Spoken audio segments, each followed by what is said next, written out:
Yan siya guys. Kunain niya bigas. Scattered nyo lang. Ayan guys, bilad mo na ng bilad mo sa init. Pang day 2 ko na yan. Ito guys, nabilad ko na to ng 2 araw. Depende sa init. Tapos guys, kailangan siyang maghihiwalay ganyan, no? Hindi siya yung dikit-dikit. Kailangan nung pagbilad mo, kailangan iwalay-walay mo na yung mga bigas. Kailangan medyo matigas yung pagkaluto. Kasi pag malambot, hindi maghihiwalay yung bigas. So guys, tutuin na natin. Tapos guys, ayan, init na yung mantika. Tapos, i-fry mo ito ng ganito. Ayan, hanggang maluto siya. Hanggang mag-pop. Kailangan konti lang ilagay nyo na portion para madali siyang maluto. Ayan, diba puti na siya.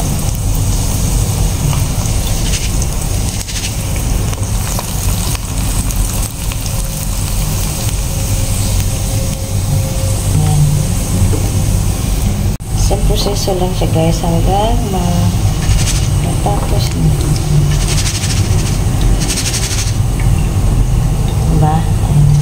Kasi kung hindi siya mag-iwalay, dikit-dikit. Pangit pagkaluto.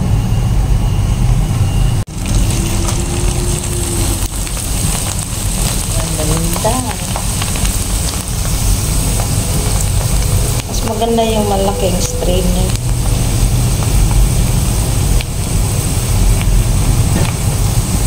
Kailangan mahina lang yung apoy ha. Kasi kung lakasan mo yung apoy, masunog. Dali siyang masunog. Kaya mahina lang yung apoy. Yan. Mahina. Itong last part guys, ayun o, hindi siya nadurog kasi masyado lang matigas, sakit na yung kamay ko. Kaya ayan, i-ano natin. Tignan natin kung anong resulta. Diba? Kasi kung dikit-dikit siya, ganyan. Magdikit-dikit din siya pag naluto. Iba dun talagang sa naghihiwalay.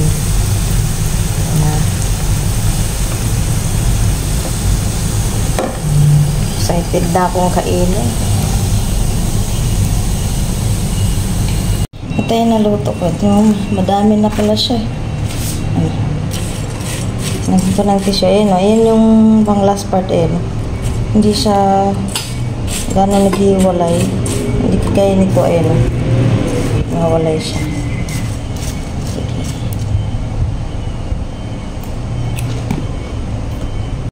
Tapos guys, gawa tayo ng caramelized na sugar.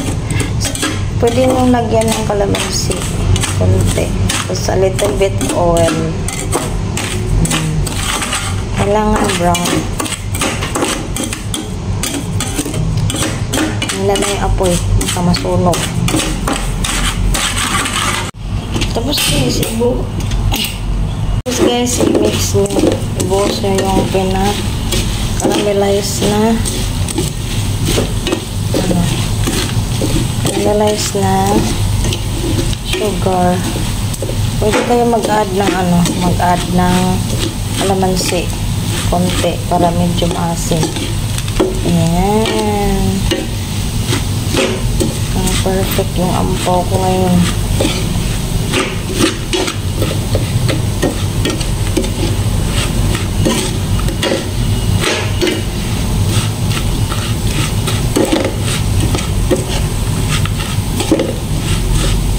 Hindi ko na na-video yung caramelized na basta yung medyo brown lang yung caramelized na yung kasi nga bawal lang sunog, pait. Ayan. Tapos pwede nyong bilogin o kaya gusto nyong square pag mamaya flat nyo siyang ganyan.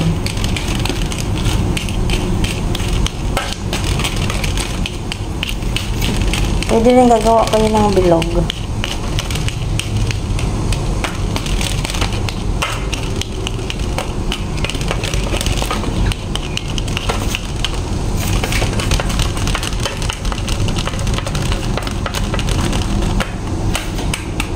ako ng bilog.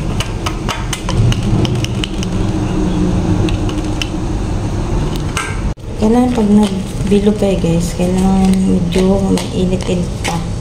Kasi kung matigas na yan, hindi na siya magpo-form ng bilog.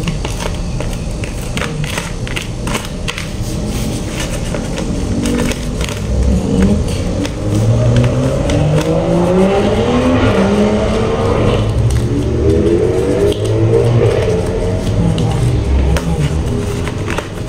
Hindi siya magdikit-dikit.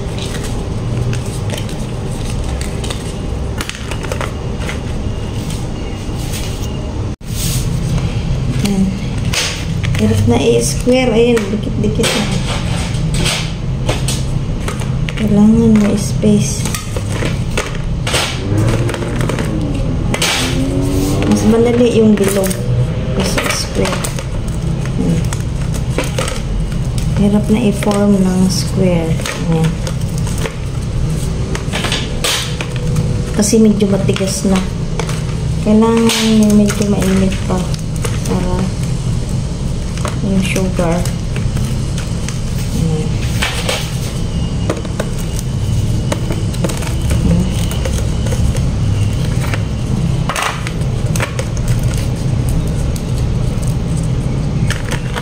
Okay.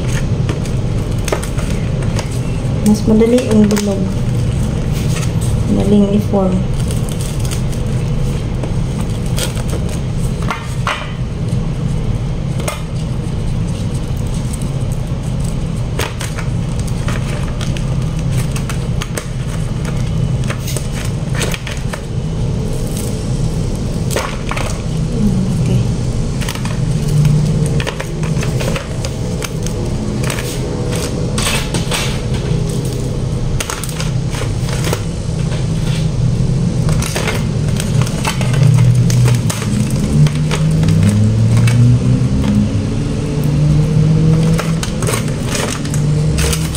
Bilog na natin ito. Hindi na siya mabilog kasi medyo malambot na.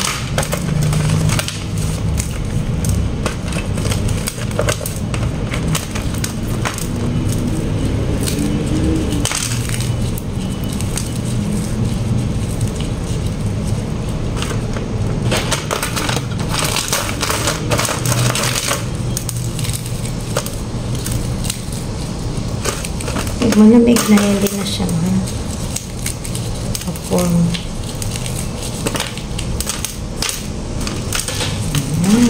Hindi na yan.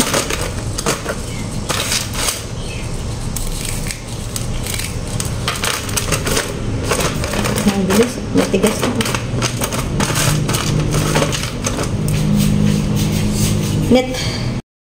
So ngayon guys, tikman natin yung mga angkay.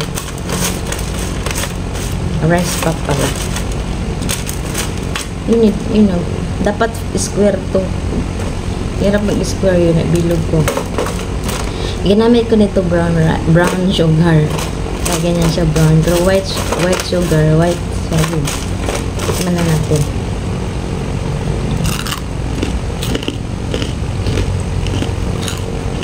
Lilag nyo.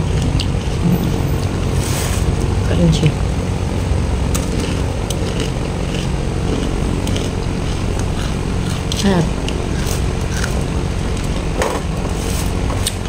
Sikat to sa Cebu.